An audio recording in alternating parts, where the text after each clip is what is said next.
President Biden's upcoming trip to Saudi Arabia to ask for help on rising oil prices. Here's the president and the energy secretary. Listen here. I'm not going to meet with MBS. I'm going to an international meeting, and he's going to be part of it. I think he will meet with the Saudi Crown Prince. He has asked for all suppliers around the globe to increase production. So they will have a one-on-one meeting. That's my understanding.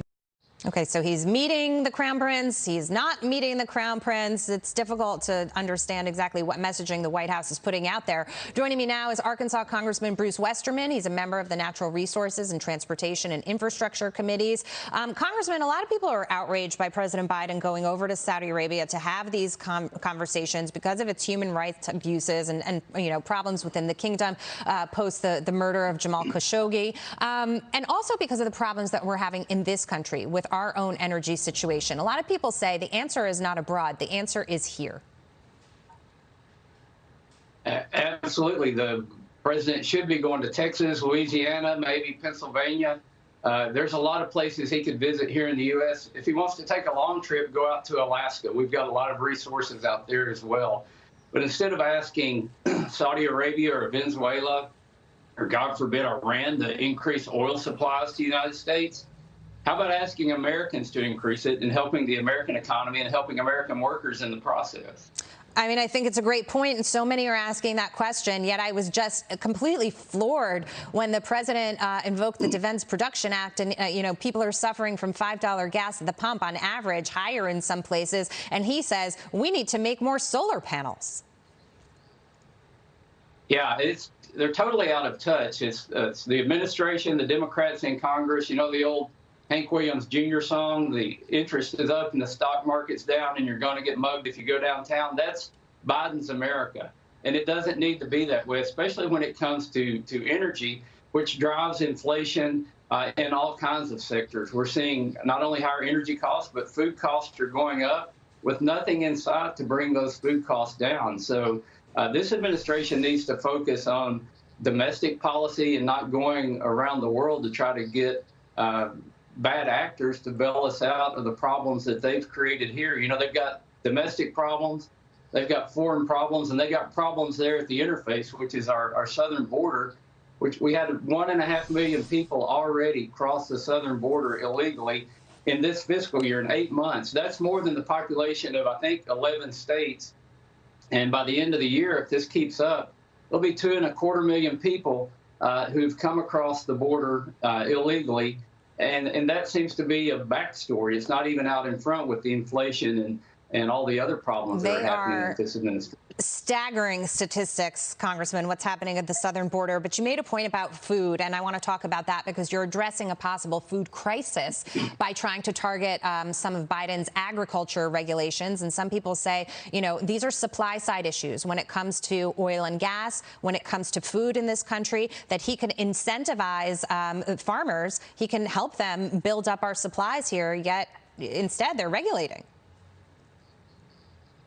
Exactly. They're over-regulating the very industry that we all have to survive, and that's American agriculture. The envy of the world in agriculture and the regulatory burdens coming from the federal government and from states like California are putting American agriculture in jeopardy. There's going to be 500,000 to 600,000 acres lie fallow in California this summer because of bad water policy from the federal government and bad water policy from the state of California. I can't believe it. The drought, the water shortages, and I read the other day where a state senator from California wants to use budget surplus, which we all know is the money that went to California from the federal government, to buy water rights from farmers to take ag land out of production. The Central Valley in California is the breadbasket of the country. So the fruits, nuts, and vegetables are grown there. And I'm worried it's going to get worse, that we're going to see more shortages in food, higher prices at the grocery store, and that's just going to be on top of the energy prices and everything else the American consumer is experiencing at this time. And it's analogous to not allowing oil producers to drill on federal land. Congressman, I want to switch gears for a moment because you signed on to a letter with over 100 other Republicans demanding that Attorney General Merrick Garland investigate the attacks against pro-life centers as domestic terrorism. Tell us more about that. I've got information that says that some of these groups, I think Antifa is one of them, put information out saying to go out and attack these pro-life resource centers if the Supreme Court puts a ruling out that they don't like.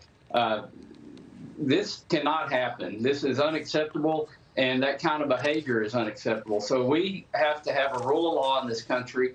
We wrote to the administration to tell them to investigate any of these claims that are happening. You know, it's almost like this big event's getting geared up, and the trigger is going to be when the Supreme Court releases their ruling. Yeah, and we cannot have that here in this country. It could be as soon as this week, and we've been waiting for that. I know Angela wants to jump in.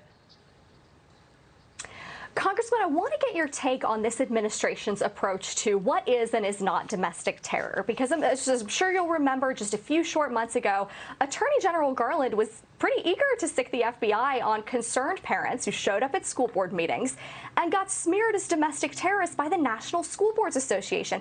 So now you have pro-life centers immediately and quite literally under attack. And the federal government doesn't seem to be doing anything about it. What does this surprise you at all? What does this tell you about what the future holds? Well, it tells me that unfortunately the Justice Department is not promoting justice, which means to make things right. They're promoting agendas. And they may be confused on what a terrorist is, but I can absolutely tell them that the 15 people on the FBI watch list for terrorism that were apprehended at the southern border in May, out of the 150,000 people that came across, those are definitely people they should be targeting, not American citizens and that are exercising their First Amendment, and obviously people who are operating pro-life centers who are pro-life. Those are not terrorists. And families going to address their school board, those aren't terrorists. These are great points. Congressman Bruce Westerman, it's always good to see you. We'll have you back soon. Yep.